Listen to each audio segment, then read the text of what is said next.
Shalom saudara, selamat pagi. Apa kabar hari ini? Sapaan firman Tuhan saat ini terambil dari Yakobus pasal yang ketiga.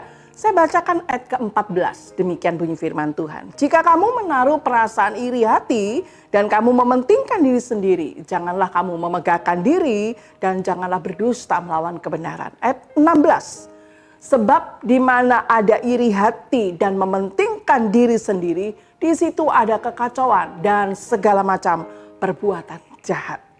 Alkitab banyak menceritakan kisah dosa iri hati. Kain yang iri hati terhadap Habel, ada saudara-saudara Yusuf yang iri, Saul yang iri kepada Daud. Dalam perjanjian baru ada Raja Herodes yang iri hati kepada raja yang baru lahir, yang ditanyakan oleh para majus. Ada orang Farisi dan ahli Taurat yang iri kepada Tuhan Yesus karena pengajaran dan pelayanannya, sehingga mereka menyalibkan dia. Iri hati sudah menjadi natur dosa manusia. Manusia yang berdosa hidup di dalam iri hati. Ketika orang lain memiliki kelebihan, ada orang yang bisa bersyukur dengan apa yang dimilikinya dan bisa menghargai dengan apa yang dimiliki orang lain. Tetapi bukankah lebih mudah kita merasa iri hati, tidak senang dengan kelebihan orang lain? Kita bisa iri hati ketika orang lain memiliki rumah yang bagus, mobil yang bagus, keluarga, rumah tangga yang rukun harmonis, pasangan yang berhasil, anak-anak yang manis, dan berbagai macam yang kita bisa membuat iri hati. Bahkan talenta dan pelayanan yang kita pandang lebih dari yang kita miliki. Secara di zaman era digital ini, ketika sosial media seperti Facebook, Instagram bisa membuat iri hati lebih besar. Ada orang-orang yang memposting perjalanan-perjalanan mereka, traveling kemana-mana, bahkan ke luar negeri. Ada orang yang memposting momen-momen mereka ketika diwisuda, pernikahan, menerima beasiswa, mendapat penghargaan, dapat proyek besar, dan sebagainya. Sehingga semakin membuat manusia kita rentan dengan dosa iri hati.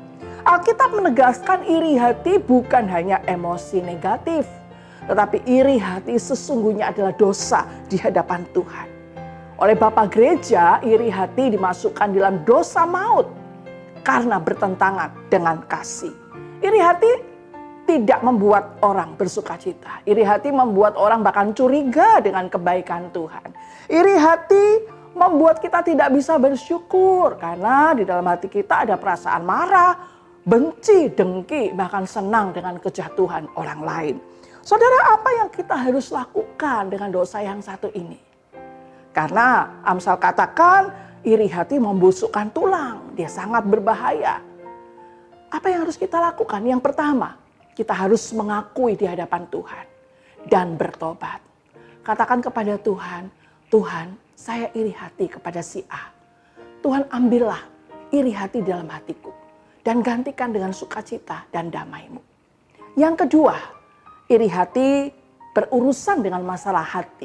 Karena itu Alkitab mengingatkan dalam Amsal 4 ayat 23, jagalah hatimu dengan segala kewaspadaan, karena dari situlah terpancar kehidupan.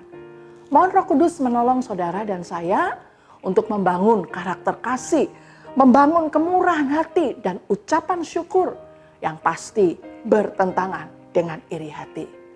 Tuhan menolong memberkati saudara. Selamat beraktivitas.